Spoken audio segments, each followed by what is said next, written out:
Mika Food's question is, how do you make money at this?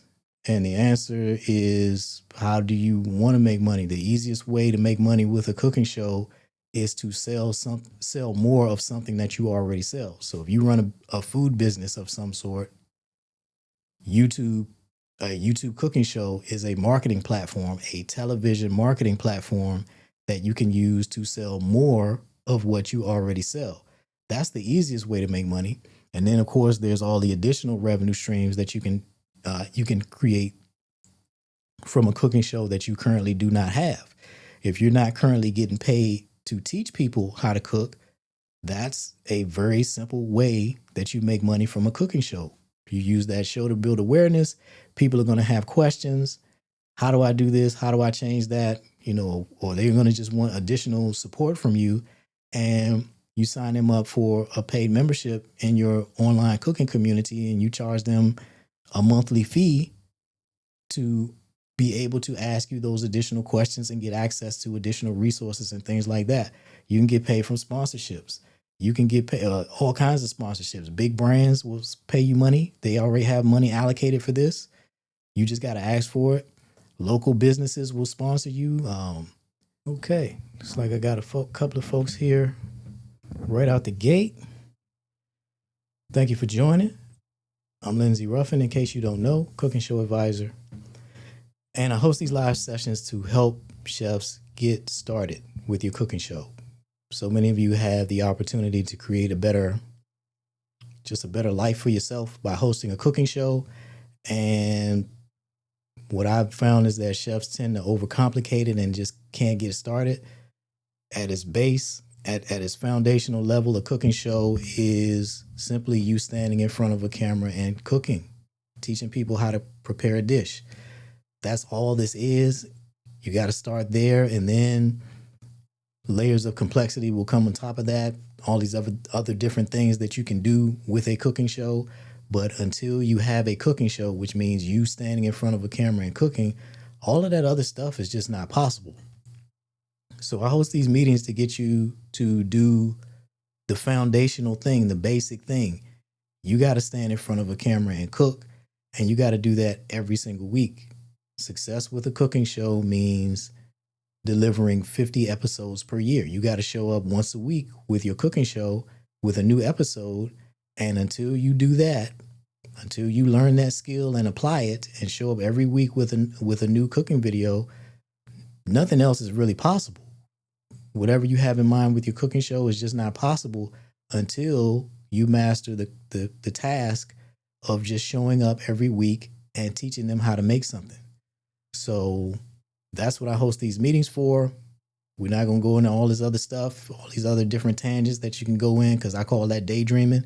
If you're not publishing a video every single week, anything else you want to talk about is daydreaming until you start publishing a video every single week. So what I like to do is find out, what is your objective? Why do you want a cooking show? What are you trying to accomplish? So share that in the chat, and we'll start there. Nakia wants to trade in my time for money, where I work less and make more money. Yeah, that's the game. You really want financial freedom, you have to get out of trading your time for money. You don't want to trade your time for more money. You really want to get out of trading your time for money altogether. And you can do that with a cooking show. So are you publishing? Have you even made a single video, Nakia?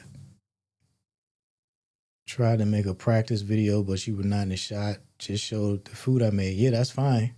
So you can start there. That's something that I encourage folks to do. If you're not ready to be on camera, don't be on camera. You can just record a video of just the food and talk people through it. It can be a voiceless video.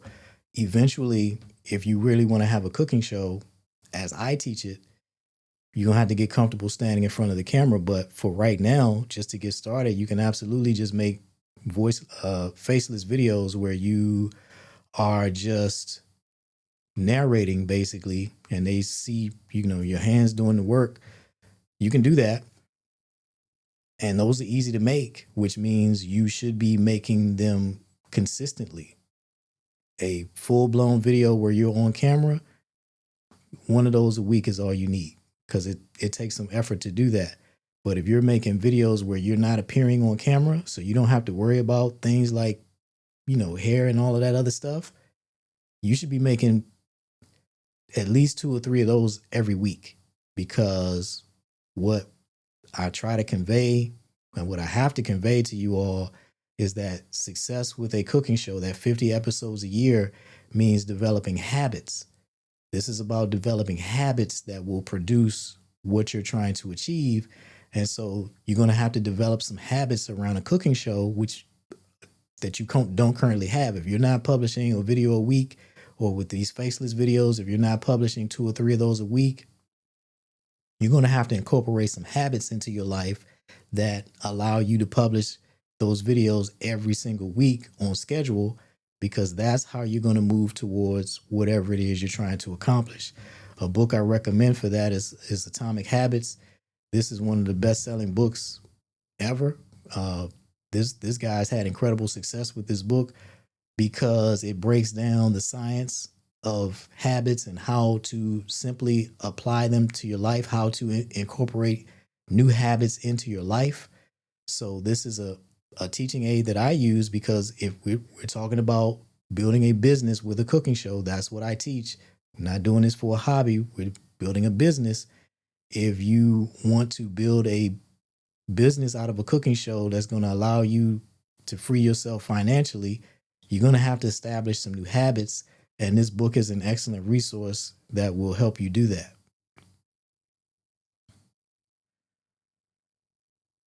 So Eric Rowland wants to share my passion for cooking, passion and cooking skills, and of course, generate financial sustainability. Yeah, so same question, Eric. Have you made at least a practice video? That the question to everybody. We got some folks that just joined on Instagram. The question is, what are you trying to accomplish with the cooking show? Why do you want one? What are you trying to achieve? And then we'll go from there. So Nakia's question is, how much time should it take to do one video a week? There's no way to answer that. That's going to be different for everybody. The right answer is, however long it takes you to put out one video a week, get it done.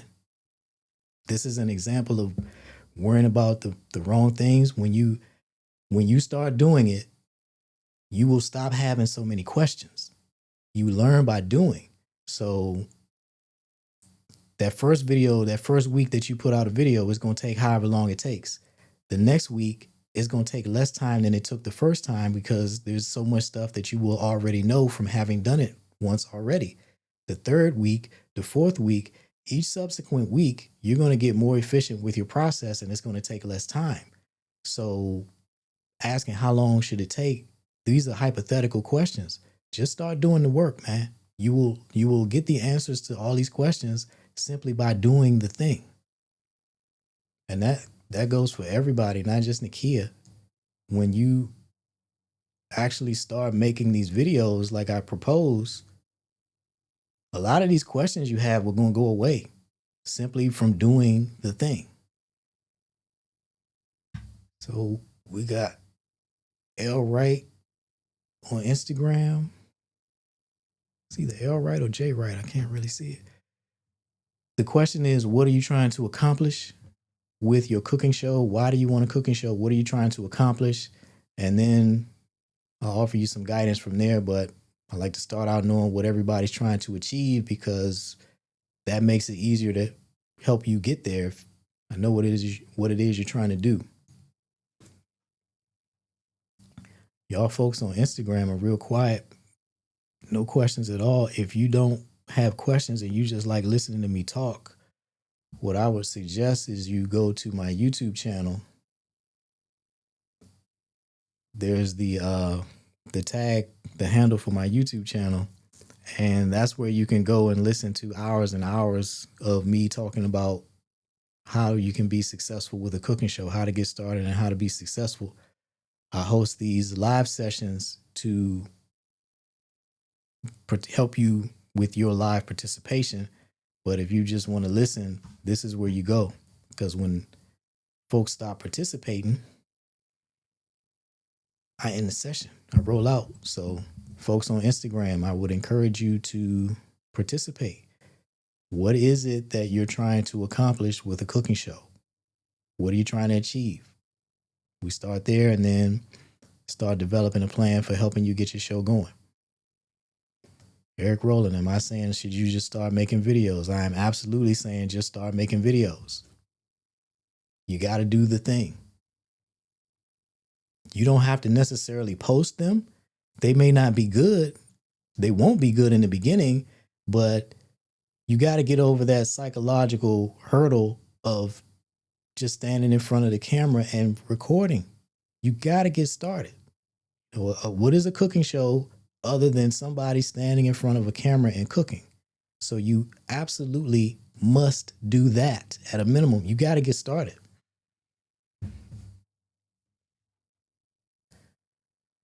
So Jay Wright's question, is that a J? Yeah, I think that's a J. Jay Wright was a culinary director who recently resigned. How likely is it to just start something?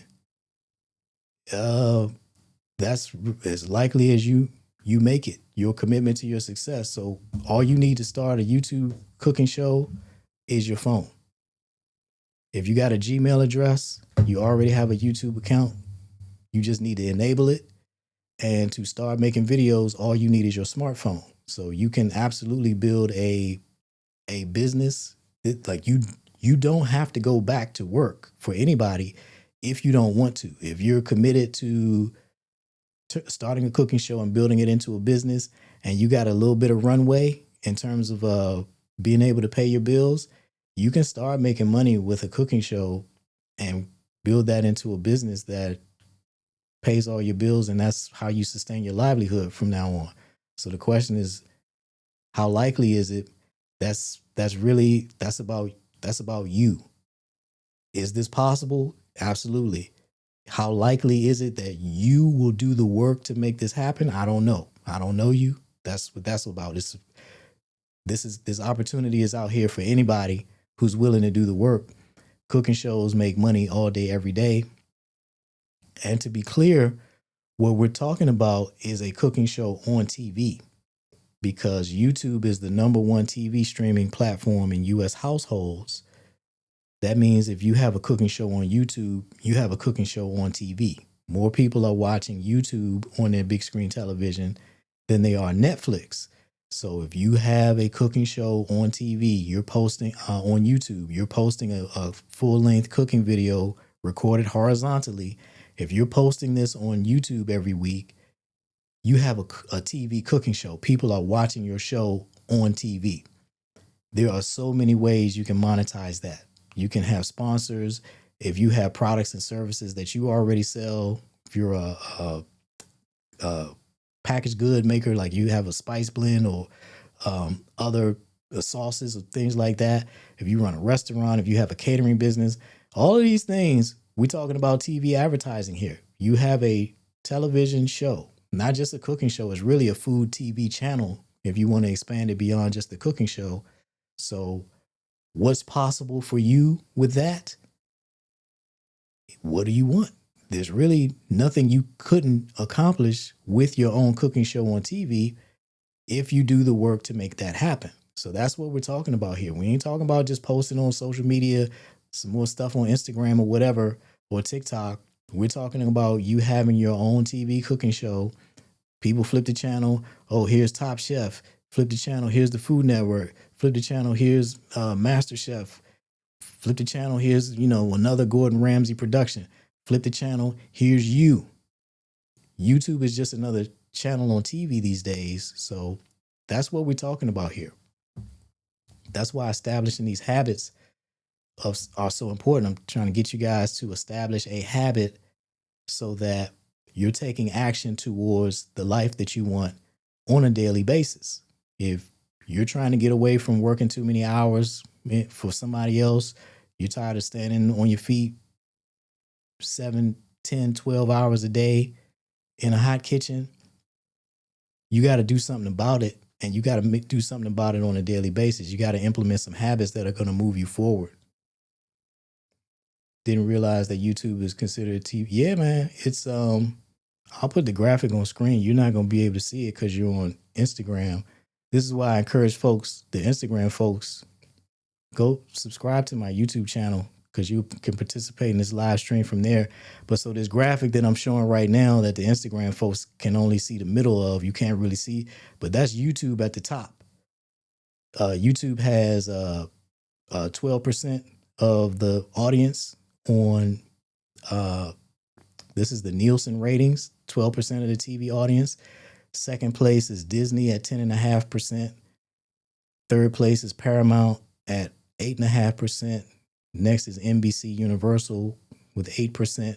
And then there's Netflix at 7.9%. So let me see. Let me move this mouse over here a little bit. Can I see this? Netflix is the 5th line down on there. And YouTube is number 1. So that's just putting it in perspective that YouTube is TV. That's what we're talking about here. YouTube is television. So calibrate your mind to understand that that's what we're talking about here. And if you feel like you have the talent that you can be successful hosting your own cooking show on TV, that's what we're talking about here. Let me put this up. So for the folks on Instagram, that's my YouTube handle so that you can go, and there's tons of videos on my channel that explain so much more than I'll be able to do in this live session. But that's where you can go. And when you come to subsequent live sessions, join it via YouTube instead of Instagram. And that way, when I put stuff on screen, you'll be able to see it all. Turn that off. Mika Food's question is, how do you make money at this? And the answer is, how do you want to make money? The easiest way to make money with a cooking show is to sell more of something that you already sell. So if you run a food business of some sort, a YouTube cooking show is a marketing platform, a television marketing platform that you can use to sell more of what you already sell. That's the easiest way to make money. And then, of course, there's all the additional revenue streams that you can create from a cooking show that you currently do not have. If you're not currently getting paid to teach people how to cook, that's a very simple way that you make money from a cooking show. You use that show to build awareness. People are going to have questions. How do I do this? How do I change that? Or they're going to just want additional support from you. And you sign them up for a paid membership in your online cooking community, and you charge them a monthly fee to be able to ask you those additional questions and get access to additional resources and things like that. You can get paid from sponsorships. You can get paid all kinds of sponsorships. Big brands will pay you money. They already have money allocated for this. You just got to ask for it. Local businesses will sponsor you. Local accountants, financial advisors, car dealerships, real estate professionals, because again, we're talking about a cooking show on TV. This is TV advertising. So you create a show that people are watching on their television. There are all kinds of businesses local to you, as well as large corporations that will pay to sponsor your show so that you're putting them in front of people on the big screen TV in their homes as well. So many ways to make money with a cooking show. Philip Banks is asking about AdSense or affiliate marketing. Those are ways to make money. You notice I did not mention them because I don't even really think about them. That's the smallest amount of money you're going to make. AdSense is the ads that YouTube plays, and people, you will get money from that. For most people, that's going to be gas money, not even, for a very long time before your channel gets big enough that, if it ever gets big enough that you're making any decent money with AdSense revenue. Same goes with affiliate marketing. What you're doing, AdSense and affiliate marketing is money that you're getting for not really doing anything. If you want to make some money, sell a product or a service. So if you have something that you can sell, whether that be a food product or you run a restaurant or a food truck and you're bringing more people to your business to buy stuff that you sell, or you want to sell your expertise in the form of teaching people how to cook, selling meal plans. If you actually develop a product or a service to sell, that's where you make real money. You want to make money off of AdSense and affiliate marketing. You just basically saying you want to make videos and then some money comes in whenever it comes in. You're not really trying to do much to get it. So yeah, those are revenue streams. But if you want to make money, significant money, and you want to make it as quickly as possible, you need to make or you produce something that people want to buy and use your cooking show to sell it to them. Eric Rowland, how are finances generated by your cooking? So I just went over that. What is the rate of success for an average cooking show? There's no such thing as that. What's the rate of success for an average chef? What's an average chef or an average culinary school graduate? Like there is no average. It's the people who do the work. It's like school. Some people get A's, some people get F's, some people get C's. Everybody has the same opportunity, but who's going to do the work to be the A student and get the A? In the context of business success, making money, who's going to do the work to be the A student who gets paid? That's what this is. So it's really not about averages and what somebody else is doing. What are you doing? What did you do this week? Did you do what you were supposed to do to go get this money that's out here? That's really all you got to focus on. Jay Wright had a cooking account on Instagram, have a few hundred followers. I haven't uploaded in about 2+ years. If you're talking about an Instagram account, I don't have any guidance for you because I don't promote Instagram. I promote YouTube. YouTube is what puts you on TV. And if you think about how many chefs you know who have a cooking show on YouTube, a cooking show on TV or even on YouTube, it's probably 0, maybe 1 or 2. You say how many chefs are posting on Instagram, everybody and their mama and their grandmama, and a lot of them can't even cook.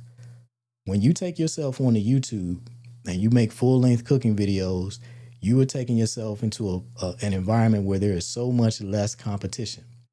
And that's also an important point I want to make for you. When you do the more work you do, the less competition you have and the bigger the opportunities are. Everybody posts on Instagram and TikTok. Absolutely everybody. But when we talk about making a full-length start to finish cooking video, like the kind that we grew up watching, everybody knows who Julia Child is and Ina Garten and Jacques Pepin and like other chefs who we've learned from watching on PBS and other platforms growing up. A full-length cooking show like that, when you commit to doing that work, you have eliminated so much competition because most people are not willing to do it. So simply by virtue of you doing this thing, you're now putting yourself in a position where there are much bigger opportunities out here for you and so much less competition because people are just not willing to do the work.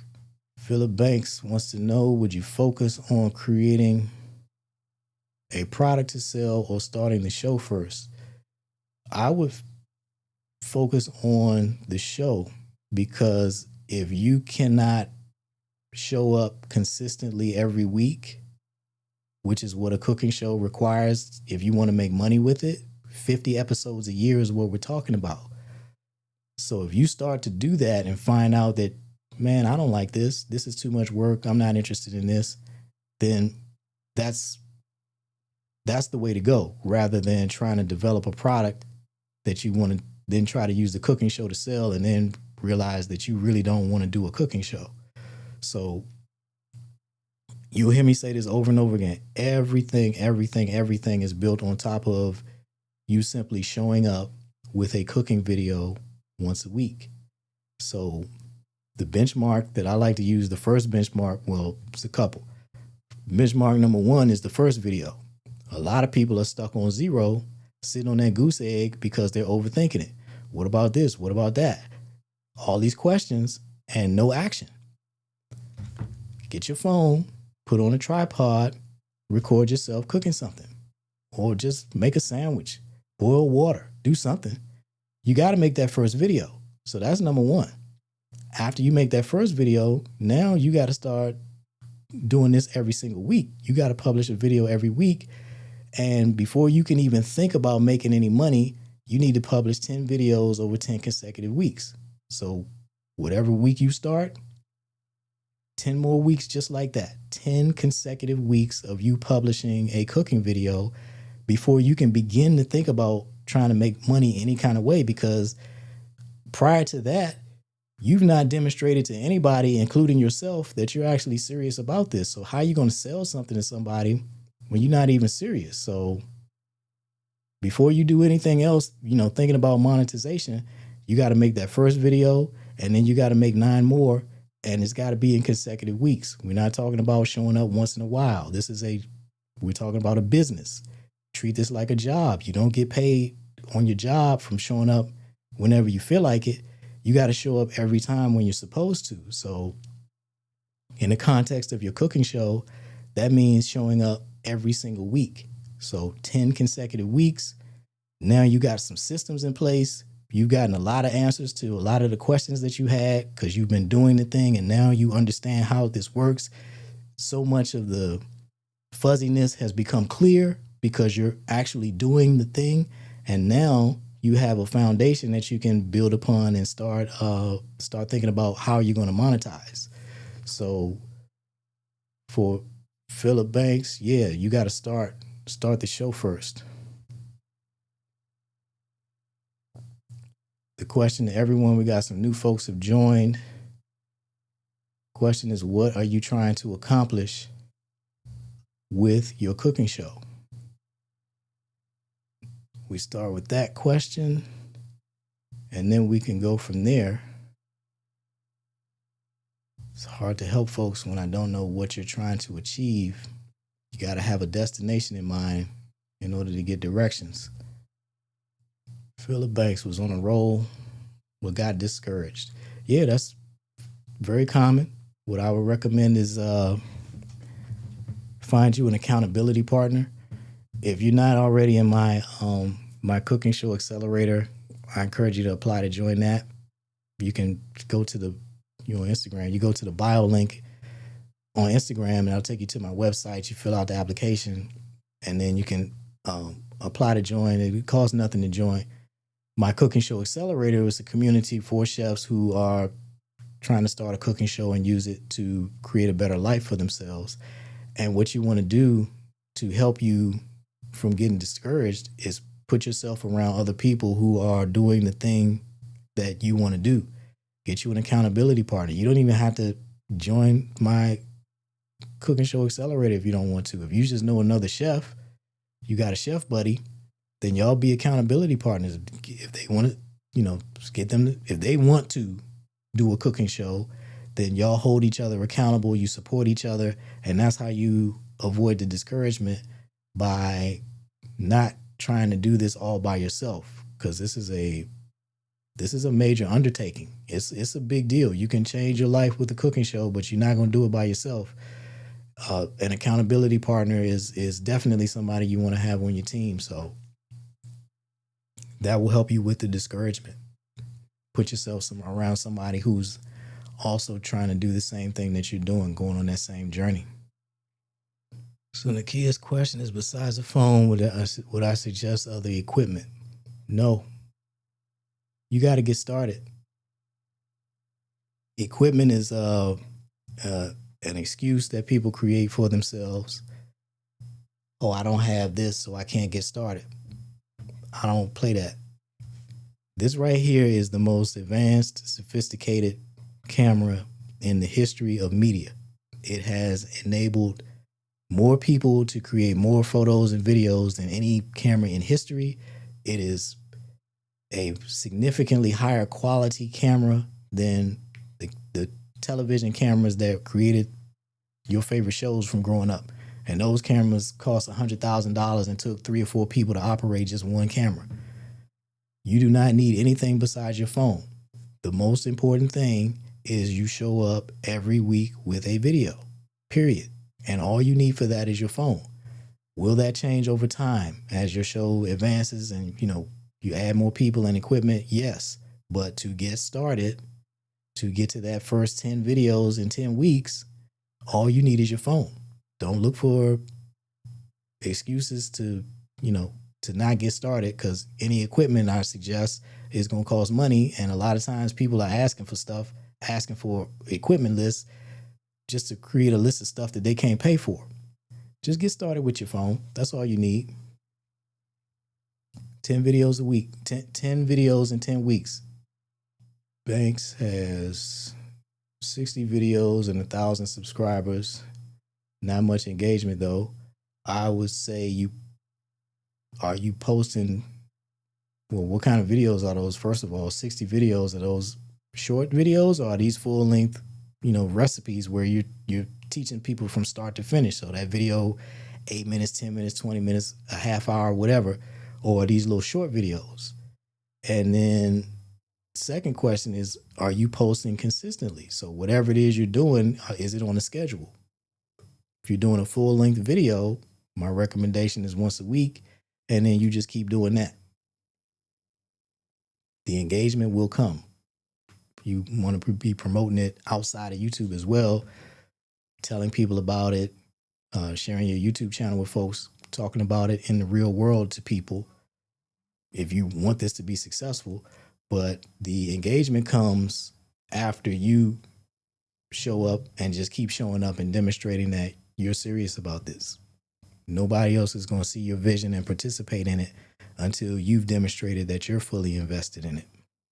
And 60 videos, it's not, I'm not dismissing that. I'm just saying that you may need to add some structure to that in terms of how consistently you're posting, because the consistency is more important than the number of videos.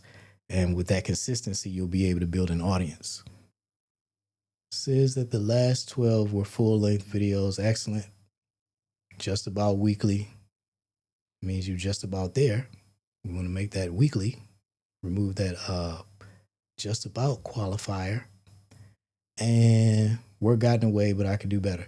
Yeah, that's what it is, man. Work, life, all these things are just, they're always going to be there. They're always going to happen. That's why you got to develop habits and systems that will allow you to maintain that weekly schedule even when things happen, because things are going to happen 100% guaranteed. That's why this book is so important. I recommend Atomic Habits to the folks who just joined. This is one of the resources that I recommend, because you got to start developing habits and systems that are going to allow you to be successful no matter what. And whatever it is you're trying to accomplish, it's going to be built on top of your habits. What you're doing every day is what determines where you are on December 31st of any year. You just look at what you did every day and every week, and that's what delivered you to wherever you are on December 31st. So if you're not happy with where you are, look at what your weekly activities and your daily activities were, and ask yourself, what were you doing to put yourself somewhere other than where you are? So you got to define a goal for yourself and start implementing some habits that are going to move you towards that goal every single day, or at least every single week. You got to be making progress in the direction that you want to go. Otherwise, you just stay where you are.